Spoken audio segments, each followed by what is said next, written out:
voici encore aujourd'hui sur notre programme sur les fondamentaux bibliques. Aujourd'hui, on va essayer de parler sur ce sujet important qui est, je vais le nommer comme ça, c'est que Dieu ne parle pas une langue, mais Dieu parle un langage. Et on va essayer de voir par plusieurs points qu'est-ce que cela veut dire. Le premier point, c'est que la langue appartient aux hommes, mais le langage appartient à Dieu. Et que on va essayer de définir chaque chose, et puis on va avancer. La définition de la langue est un système de mots utilisé par un peuple, c'est-à-dire les Français. C'est un système de mots, ils ont réuni plusieurs mots qui correspondent, du coup ça part, c'est les Français. Et l'anglais pareil, le swahili pareil, le lala pareil, l'italien aussi pareil. Mais les langages, par contre, lui, c'est quoi les langages? Les langages, c'est une manière de communiquer un message. C'est une manière de communiquer un message. Et on peut le voir encore dans la Bible aux Actes des Apôtres, le chapitre 2, versets 6 à 11. On voit que l'effusion du Saint-Esprit est descendue sur les apôtres et se sont mis à parler d'autres langues, jusqu'à un niveau que le peuple qui était autour d'eux, chacun les a entendus parler leur langue natale. Donc on comprend que ici, Dieu n'a pas parlé une langue, Dieu a parlé plusieurs langues, mais le problème c'était quoi? C'était que le message, le fond, était que chacun puisse entendre Dieu, comprendre ce que Dieu voulait dire en ces moments-là. Donc, le deuxième point, c'est celui-ci. C'est que la langue de Dieu est spirituelle. La langue de Dieu est spirituelle. On peut le voir dans Jean 4, 24. La Bible dit ceci: Dieu est esprit. Dieu est esprit. Il faut que ce qu'il adore, l'adore en esprit et en vérité. Voilà. La conclusion est celle-ci. Elle est celle-ci que parce que Dieu est esprit, sa communication est d'abord spirituelle. Les oreilles naturelles entendent le son. C'est-à-dire, nos oreilles naturelles ici entendent le son. Donc, quand tu émets un son quelque part, les oreilles l'entendent. Mais le cœur spirituel entend Dieu. Voilà pourquoi deux personnes peuvent être dans un culte. Le pasteur a prêché l'évangile et une personne a été transformée, l'autre est restée indifférente. Le problème, est-ce que c'était la langue que le pasteur a utilisée? Forcément, j'en doute. Mais le problème ici, c'est que l'autre est resté dans l'utilisation de la langue, mais l'action du Saint-Esprit qui a touché le cœur de l'autre. 1 Corinthiens 2 à 14 dit ceci: l'homme naturel n'accepte des choses de l'Esprit de Dieu, parce que spirituellement, qu'on juge. L'homme naturel n'accepte pas les choses de l'Esprit de Dieu, parce que c'est spirituellement qu'on juge. C'est-à-dire que les choses de Dieu qui lui a été transmises dans ses cultes, il n'a pas accepté cela, il n'a pas digéré cela, parce que c'est d'abord spirituellement qu'on en juge. Le troisième point est celui-ci, c'est que la langue de Dieu est sa parole. La langue de Dieu est sa parole. Et aujourd'hui, Dieu parle principalement par rapport aux Écritures. Dieu nous parle principalement par rapport à la Bible. C'est-à-dire, je prends la Bible, Dieu nous parle principalement de tout ce qui est écrit dessus. Donc, tout ce qui est dans ces livres est la parole de Dieu. On le voit encore dans 2 Timothée 3 à 16 à 17. La Bible dit ceci, c'est que toute écriture est inspirée de Dieu. La Bible est écrite en langue humaine. La Bible est écrite en français, en anglais, en plusieurs langues dont vous voulez. Mais la Bible est écrite en langue humaine, mais sa pensée est divine. Donc, c'est-à-dire que le fond de sa pensée vient de Dieu. C'est-à-dire que la parole de Dieu, elle a une puissance de Dieu. On peut le voir encore dans Hébreux 4, 12, dit ceci: car la parole de Dieu est vivante et efficace. Dieu nous parle au travers de sa parole. Donc, comment est-ce que tu vas entendre Dieu? Commence à méditer et lire sa parole. Sois en contact avec sa parole. Un peu comme dans Josué, la Bible dit que c'est le livre de la loi, mais c'est loin de ta bouche. Mais il est jour et nuit. Voilà. Le quatrième point, c'est celui-ci, c'est que la langue de Dieu est vérité. Lorsque Dieu nous parle au travers de la vérité. On peut le voir ici dans Jean 17, la Bible dit ceci: ta parole est vérité. Ta parole est vérité. Dieu parle jamais pour tromper, absolument pas. Lorsque Dieu nous parle, ça n'a jamais été pour nous tromper. C'est comme si je suis en train de te dire, Dieu t'a dit, vas-y là-bas et tu feras ça, et tu vas, tu ne trouves pas. Et que si vraiment c'était Dieu, c'est qu'il y a un autre plan derrière. Mais Dieu ne parle jamais pour nous tromper. Car ta parole est vérité. On peut le voir encore. Mais par contre, le diable parle aussi. Mais sa parole est fondée par le mensonge. La Bible précise cela dans Jean 8, 44, on dit ceci, que lorsqu'il profère le mensonge, il parle de son propre fond. C'est-à-dire que lorsque quelqu'un nous parle du mensonge, le diable, ça vient de son propre fond, c'est sa nature même le mensonge. Et la langue de Dieu est la vérité.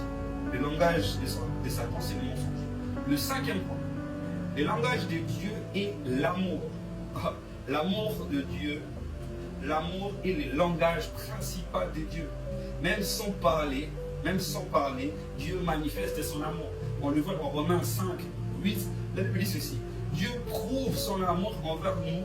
On sait que lorsque nous étions encore pécheurs, Christ est mort pour nous.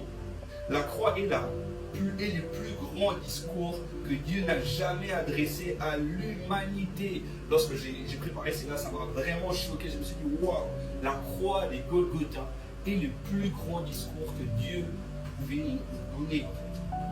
Et c'est grave, c'est tellement grave parce que Dieu utilise l'amour avant même de pouvoir parler. Avant de pouvoir nous parler, il nous a aimés. Avant même de pouvoir nous corriger, il nous a aimés. Avant même de pouvoir nous juger, il nous a aimés. Le sixième point, c'est que Dieu parle aussi par des circonstances. Oui, Dieu parle par des circonstances. Tu es peut-être dans une situation de ta vie où tu veux entendre Dieu audiblement. Tu veux entendre la voix de Dieu, par exemple, dans une vision. Par exemple, tu veux entendre vraiment que Dieu te dise le nom de la personne et tout. Mais ce n'est pas forcément comme ça que Dieu utilisera la manière de te communiquer le message. Dieu peut te parler par des circonstances. Dieu l'a fait plusieurs fois dans la Bible. On peut voir dans Exode 3, 2 à 4, il parle à Moïse par un buisson ardent. Et on peut voir encore ça plus loin dans Nombre 22, 28. Il parle à Jonas par des tempêtes, par un gros poisson, par une plante. On voit encore dans Jonas 1 à 4, il parle à Joseph même par des rêves. On le voit dans Genèse 37. Dieu utilise parfois des circonstances et des coïncidences pour nous parler, pour nous transmettre un message. Et peut-être les circonstances que tu es en train de vivre actuellement, c'est peut-être la voix de Dieu par rapport à la vie que tu es en train de vivre. Le septième point, c'est que Dieu parle dans les silences. Oui, mes frères et sœurs, Dieu n'est pas qu'un Dieu qui fait le bruit. Dieu n'est pas qu'un Dieu lorsqu'il parle.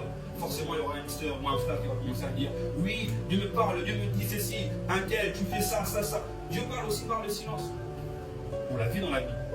Beaucoup pensent simplement que Dieu parle au travers des manifestations spectaculaires. Mais chez Élie, Dieu n'a ni parlé par des vents violents, ni dans les tempêtes de la terre, ni dans le feu, mais par un murmure doux et léger. On le voit dans 1 Roi 19 à 11 à 13. Ce qui fait faire entendre que Dieu apprend à faire taire le bruit de ce monde. Ceux qui veulent entendre Dieu, apprenez à faire taire le bruit de ce monde dans votre cœur. Tu veux entendre Dieu, apprends à faire taire le bruit qui est autour de toi. Et dans ces silences-là, lorsque tu vas tout faire taire, Dieu va te parler. Apprends à faire taire tout ce qui est comme bruit extérieur. Et Dieu te parle. Le huitième point, c'est que le langage de Dieu produit toujours une transformation. Lorsque Dieu nous donne son langage, lorsque Dieu nous parle, c'est pour qu'une transformation soit après. Une transformation doit suivre. Dieu ne nous a jamais parlé juste pour nous parler. Dieu n'est pas un gaspilleur de paroles. Lorsque Dieu nous parle, c'est pour un but précis. La Bible dit ceci, c'est que Ésaïe 55, 10 à 11, la Bible dit ceci, que ainsi il dit de ma parole, elle ne retourne point à moi sans effet. C'est-à-dire que lorsque Dieu prononce une parole, lorsque Dieu envoie un langage, ce langage ou bien cette parole ne revient pas vers Dieu sans avoir accompli la chose pour laquelle elle était sortie. Quand Dieu parle réellement, quelque chose change. La lumière apparaît, le mort est donné à la vie, le pécheur s'est repenti et aussi les malades retrouvent l'espérance de la vie. Le cœur qui s'était endormi se réveille et se réveille.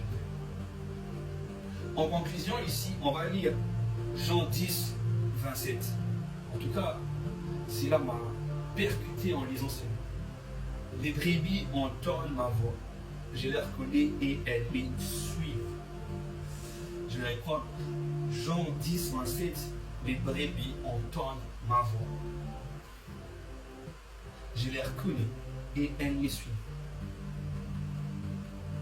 Ici, le défi n'est pas d'apprendre une nouvelle langue. mais le défi est de développer un cœur sensible à la voix de Dieu. Ici, Jésus dit ceci, c'est que mes brebis entendent ma voix. Et je les reconnais et ils me suivent. C'est ça le défi. Le défi, c'est de développer un cœur sensible à la voix de Dieu.